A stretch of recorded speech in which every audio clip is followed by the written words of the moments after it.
ओ मेहरबान खुदा के परवरदिगार আমি তোমার দরবারে দুহাত তুলে ফরিয়াদ করি খোদা আমি জানবারি নিরাশপুরের প্রজা সাধারণের আনন্দের হাসি ফুটাতে আমি জানবারি খোদা তোমার দেওয়া সিংহাসনের মান মর্যাদা অক্ষিত রাখবে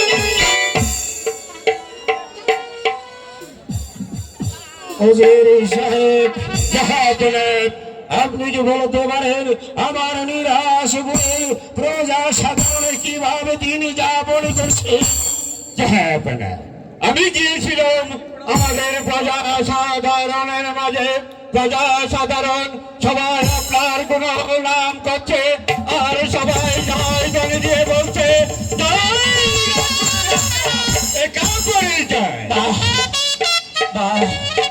আমি বড্ড খুশি হলাম মুজিরাম আজ আমার নামে বলে কি ধন করছে তারা শুধু করছে আমি প্রজাদের প্রজাদের দুঃখে আমার যখন প্রজারা খুশি আপনার মেহেরবানি জাহাপনা উজির সাহেব জাহাপনা আজ অনেক দিন যাবৎ আমার মনটা বিচলিত হয়ে উঠেছে আমি বুঝতে পারছি না কি করলে আমার মন পুনরায় চঞ্চলিত ফিরে আসবে আমি বলছিলাম কি জাহাপনা আপনি কিছুদিনের জন্য শিকারে ব্যবস্থা করে কি বলছেন আমি যাব হরিণ শিকার করছি হরিণ শিকারে গেলে মনে হয় আমার মান চঞ্চলিত হয়ে আমার হৃদয়ে ফিরে আসবে হয়তো তাই হবে আর বিলম্ব না করে এই মুহূর্তে আমি যাব হরিণ শিকার করতে আপনি সকল ব্যবস্থা করবেন আমি যাব শিকার আমি আপনার হরিণ শিকারে যাবার জন্য সব ব্যবস্থা করে যাব কিন্তু আমার কি আরজি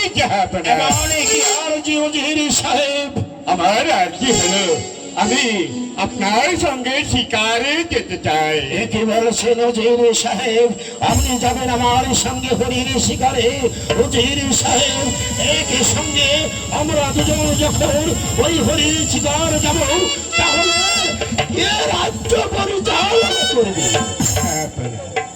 তাই তো আমি মনে স্থির করেছি না না না আমি আপনাকে হরিণ দেব না আমি আপনাকে রেখে যাব এই নিরাশপুরের প্রজাদের মাঝে আপনি এই নিরাশপুরের গরিব দুঃখী প্রজাদের পাশে থাকবেন উজির সাহেব কি বলছেন জাহাপনা আমি কি পারবো এই নিরাশপুরের প্রজা সাধারণকে পরিচালনা করতে আর আমি কি পারবো রাজ্য পরিচালনা করতে পারবে উজির সাহেব আমি যখন বলেছি তাই তো আমি মনে প্রাণে ভালোবেসে এই রাজ্যটাকে আমি আপনার হাতে তুলে দিয়ে যাবো আমার সাধারণ প্রজাদেরকে আমি আপনার হাতে তুলে দিয়ে যাবো এদের মনে কোনো কষ্ট দেবে না এই রাজ্য পরিচালনা একমাত্র আপনি পারবে এই আপনার মেহেরবানি জাহাপনা আর আপনাকে আমি প্রতিশ্রুতি দিচ্ছি আজ যে গুরু দায়িত্ব আপনি আমার হাতে তুলে দিয়েছেন আমি মেহেরবান খোদার কাছে শপথ করে বলছি আমি যেন পারি খোদা আমার দায়িত্ব পালন করতে উজির সাহেব তাহলে আর এখানে আমরা বিলম্ব করব না এই মুহূর্তে আমার হরিণ শিকারে যাওয়ার সকল ব্যবস্থা করব বেশ তাই চলুন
আমি আমরা ডাকাত। ডাকাত। হ্যাঁ ডাকাত। আজ এই সময় তোমরা আমার কাছে কি চাও? এই মুহূর্তে তোমরা আমার রাস্তা ছেড়ে দাও, আমি কার দিকে ফিরে যাবো। আমরা জানতে পারছি তোমার কাছে হীরা মুক্তা জহরত অনেক কিছু আছে, তাই তো বলছি আরো ভালোই চাও তো তাহলে এই মুহূর্তে আমাদেরকে দিয়ে যাও, তা না হলে তোমার প্রাণ নিতে আমরা বাধ্য হব। আরে বিশ্বের দল কিভাবে ভাবলি নিরাশপুরের বাদশাহে কাপড় হীরা জহরত মণি মুক্তা এত সহজে সামান্য তুচ্ছের হাতে তুলে দেবো? বাদশা একবার ভালো ভালো বলছি এখনো দিয়ে যাও, তা না হলে আমার এই অস্ত্র দ্বারায় তোমার মাথাকে আমি দিয়ে খণ্ডিত করে দিব।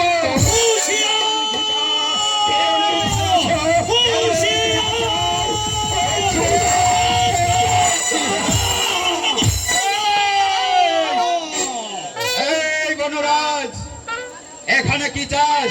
তোরা মনে মনে ভাবেছিস বলবেন আমার এ ঝাঁকে কবে তোর সর্বোচ্চ লুটে নিবি, কিন্তু না, আমি বললাম সত্যি তোদের মনোবল শোনো কোনদিন।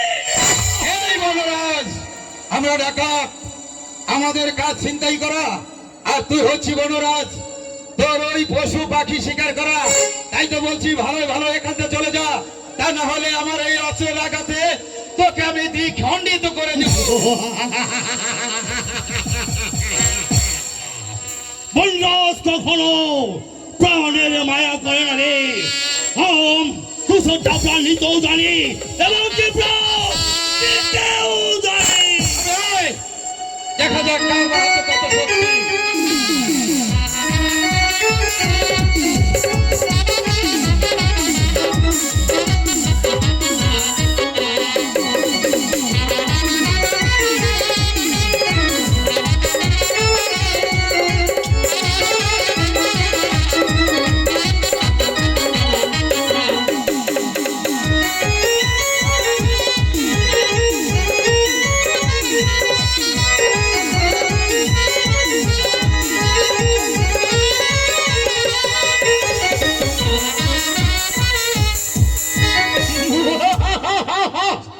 এসো এসো দেখি কার হাতে কত বড় বড় আছে। এখানে তোমার সামনে এসো।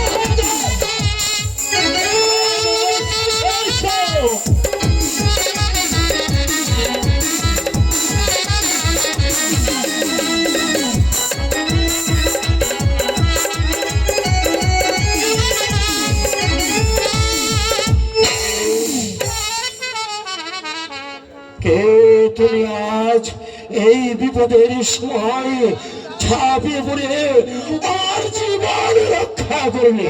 আরে ঝা, আমার কাজ তো অসহায় মানুষদের পাশে দাঁড়ানো। আগে বল তুই কে আছিস? আমি আমাকে তুমি চিনতে পারছো না?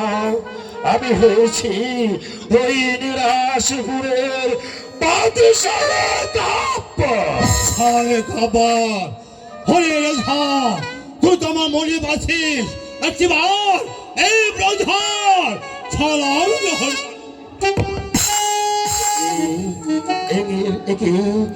আজ তুমি যে উপকার আমার করেছো তাই তো তোমার স্থান ওখানে নয় বনরাজ, আজ হতে তোমার স্থান আমার ভক্ত মাঝে।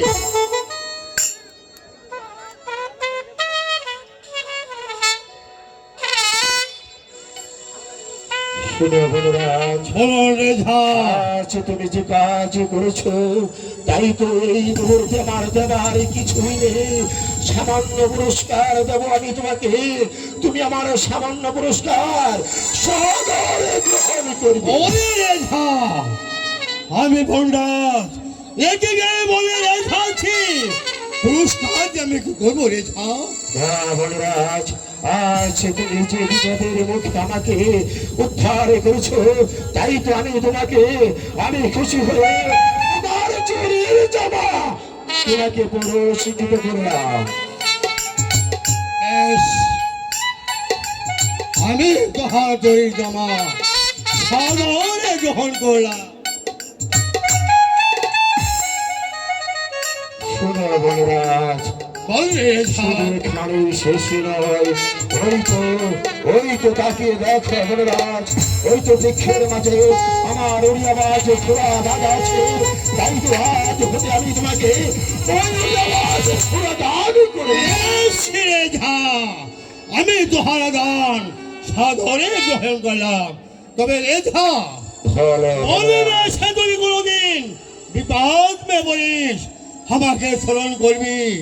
আমি আমার প্রাণ দেওয়া হলো তোহাকে আমি উদ্ধার করবো। হ্যাঁ বনরাজ, আজ বনরাজ আমি বিপদ করেছিল, আজ তুমি আমাকে উদ্ধার করেছো।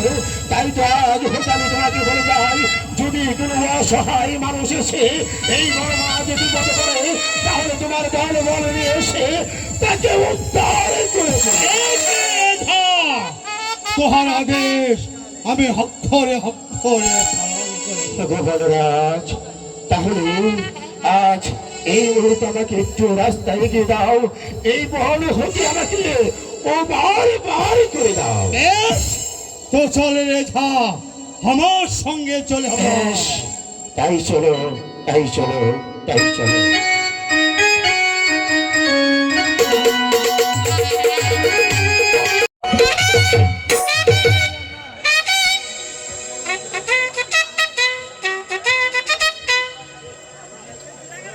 উজিরি সাহেব, আমি শিকার হতে ফিরে আসার পর দেখতে পাচ্ছি আমার রাজপ্রাসাদ চারু দেওয়া হয়নি। এই যে আমিও বুঝতে পারছি না জাহাপনাত, আজ কয়েকদিন যাবৎ হয় রশিদ মালিক এই রাজপ্রাসাদ ঝাড়ু দিচ্ছে না জাহাপনাত। কি বললেন? সামান্য রশিদ মালিক আজ কয়েকদিন যাবৎ আমার রাজপ্রাসাদ ঝাড়ু দিতে আসেননি। আর বিলম্ব না করে এই মুহূর্তে যান উজির সাহেব, রশিদ মালিককে প্রাসাদে নিয়ে আসুন। আমি তাই যাচ্ছি জাহাপনাত।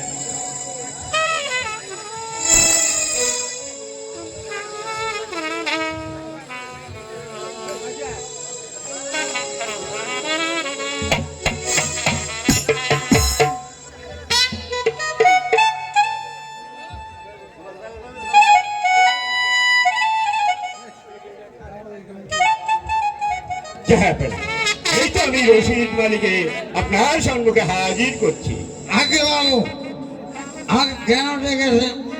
রশিদ মালিক, আগে বলো। আমি পরস্পর জানতে পারলাম আপনি নাকি আমার রাজপ্রাসাদ ঝাড়ু দিতে আসলাম।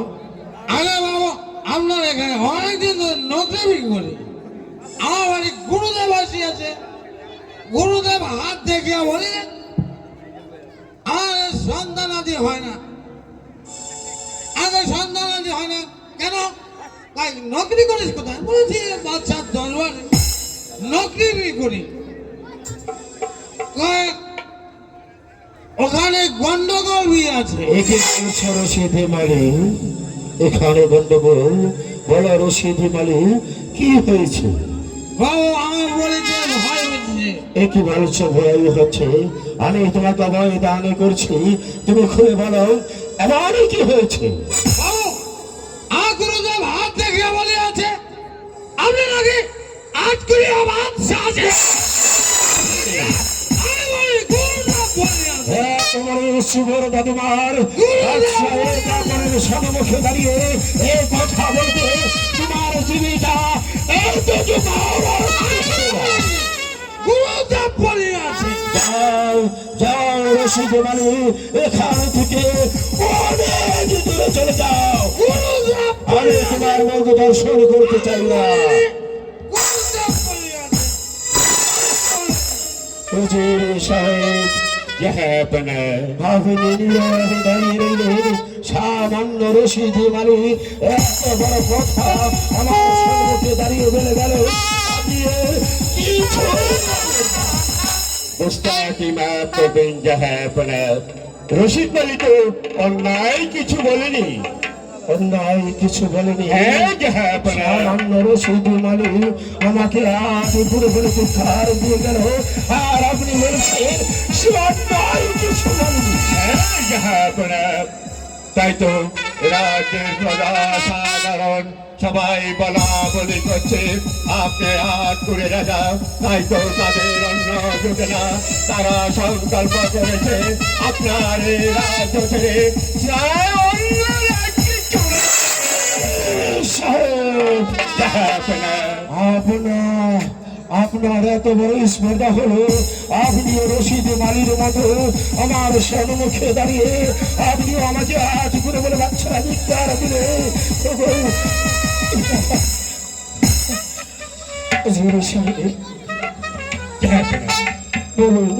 বলুন জিরে সাহেব, সাধারণ প্রজারা এ কথা বলেনি, এ কথা সাধারণ প্রজারা বলেনি, এ কথা আপনি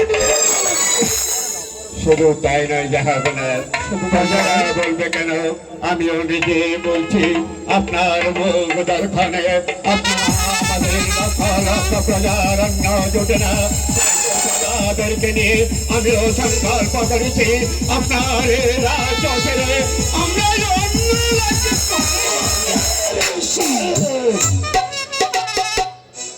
এটি বলেছেন, আপনি ভেবে দেখেছেন কার সম্মুখে দাঁড়িয়ে আপনি এমন কথা বলছেন? একটি বার আপনি ভেবে দেখুন, বাদশাহ কাপড়ের শাহী দরবারে দাঁড়িয়ে আপনি বাদশার সম্মুখে এমন কথা বললেন। আমরা তো অন্যায় কিছু বলিনি, অন্যায় কিছু বলেনি। সত্যি তো আপনি হাত করে আপনার ছেলে সন্তান হচ্ছে না, তাই তো তাই সারা রাত সময় বিস্ময় হয়ে উঠেছে। আমরা তাই এই রাজ্য ছেড়ে অন্য রাজ্যে চলে যাবো।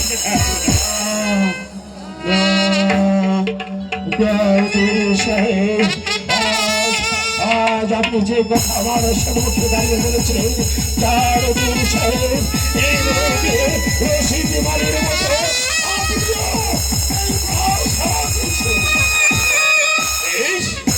আমি কাজ চলে যাচ্ছি, কিন্তু যাবার পূর্বে আপনাকে আমি একটি কথা বলে যাচ্ছি, যাব না। আপনি যেদিন এই রাজ্য ছেড়ে আমার হাতে রাজমাল তুলে দিয়ে এই শিকারে রওনা হয়েছিলেন, সেদিন যদি আমি যে করতাম আপনার এই রাজ্যটাকে আমি নিজে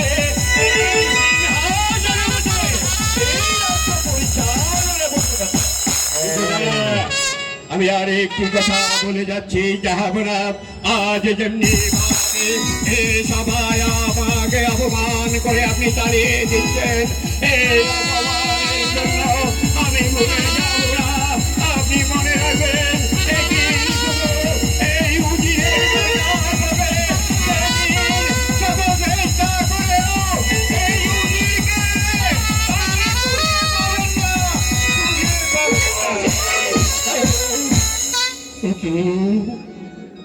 রশিদ মালি বলে গেল, উজির সাহেব বলে গেল আমি নাকি আজ করে সত্যি সত্যি কি আমি উজির সাহেবকে দাঁড়িয়ে দিয়েছি, রশিদ মালিকে দাঁড়িয়ে বলছি খোদা পাখি ফুরুয়ার দিকে আমাকে রত্ন টাকা পয়সা অনেক কিছু দিয়েছে খোদা, তুমি কেন দিলে না আমাকে?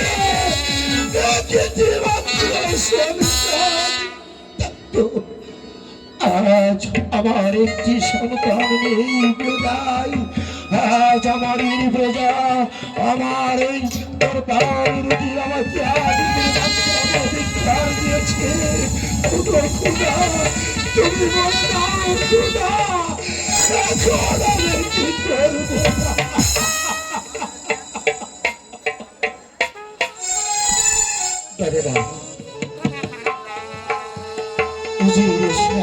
সত্যি কথাই বলেছে, সত্যি তুমি আর কি করে বাঁচছো? আমার করে রাখো, এই নিরাশপুরের প্রজাদের অন্য জুটি না। আমি জিনিস দাঁড়িয়ে দিয়ে বড্ড ভুল করেছি। আমি সত্যি কারো আগে করে, কারণ আমার কোনো ছেলে সন্তান নেই।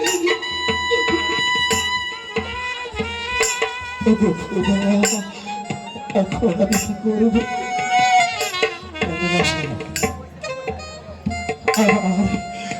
আমার একমাত্র পিতা হুজুর, তুমি আমাকে এই সিংহাসনে বসে রাজমুকুট পরিয়ে তুমি আমাকে রাজ্য পরিচালনা করতে বলেছিলে, তাই তো আজ আমি তোমার এই কথা রাখতে পারলাম না। আমি বুঝে তোমার কথা রাখতে পারলাম না। আমি আমার বিলম্ব করবো না, তখন আমার মুখ দর্শনে আমার প্রজাতির অন্য জুটে না। তাই তো আজ হতে আমি আর এই সিংহাসন পরিচালনা করবো না। আমি এই রাজ্য ছেড়ে চলে যাবো।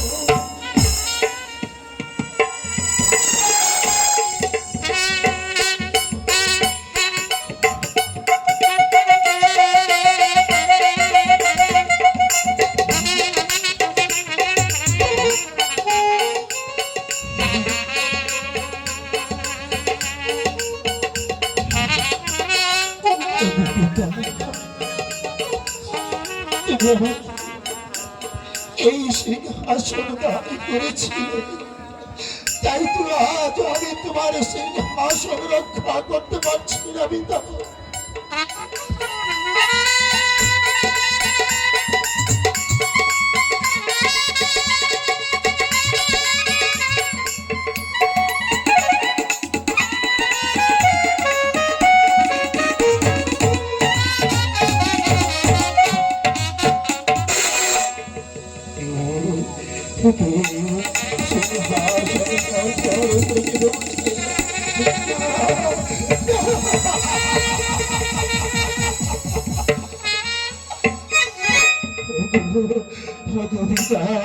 এই তো তোমার সিংহাসন, তোমার রাজমুকুট সিংহাসনে রেখে আমি চলে যাচ্ছি।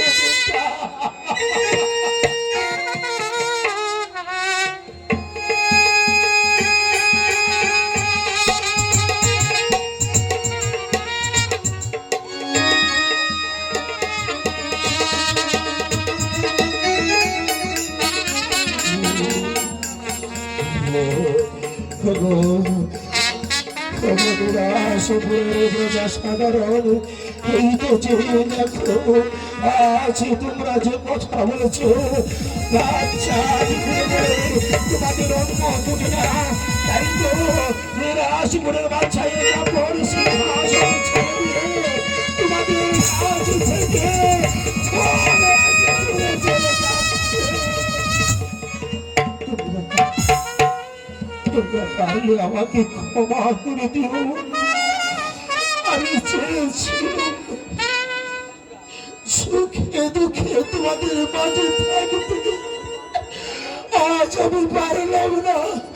আমি পারলাম না তোমাদের মুখে আনন্দের হাসি ফোটাতে। আমাকে তোমরা ক্ষমা করে দিও। আমাকে তোমরা ক্ষমা করে দিও। তোমরা সবাই মিলে আজ হতো সুখে শান্তিতে বসবাস করো।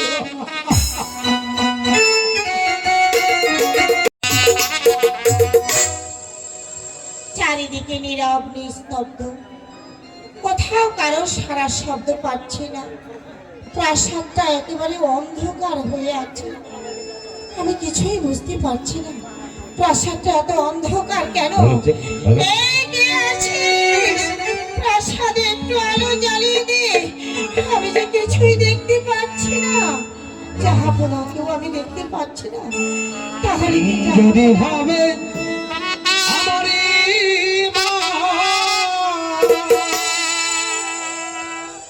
মুঝে হ্যালো নয়ন ধারা,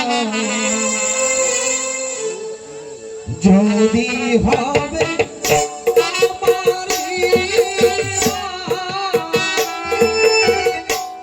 মুঝে হ্যালো নয়ন ধারা।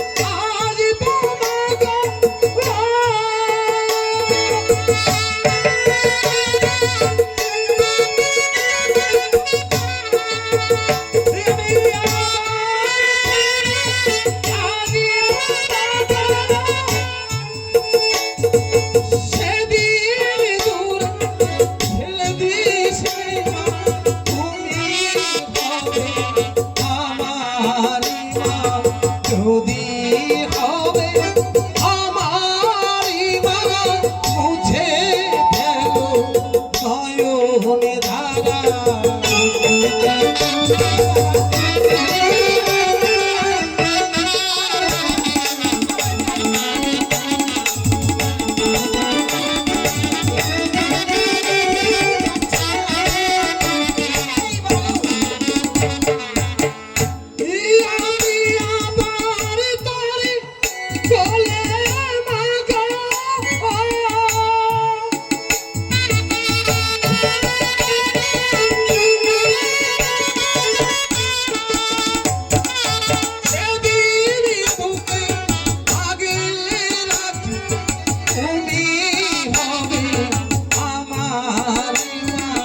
যদি হবে আমারি মা মুছে ফেলো নয়নে ধারা যদি হবে আমারি মা মুছে ফেলো নয়নে ধারা যদি হবে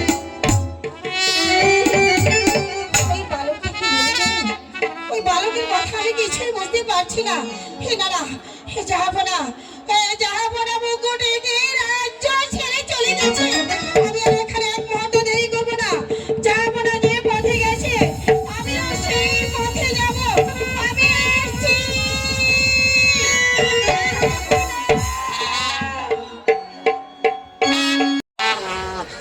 ওই যে দেখো রাহলা, শূন্য সিংহাসন পড়ে রয়েছে। জাহাপনা পুত্র ভাবে এ রাজ্য ছেড়ে চলে গিয়েছে, আর রাজ্যে কোনো কোলাহল নেই। স্বামী, চলুন না আমরা দেখি খুঁজে জাহাপনা কোথায় গিয়েছে। জাহাপনাকে যদি খুঁজে না পাই তাহলে যে বোন প্রাণে মরে যাবে।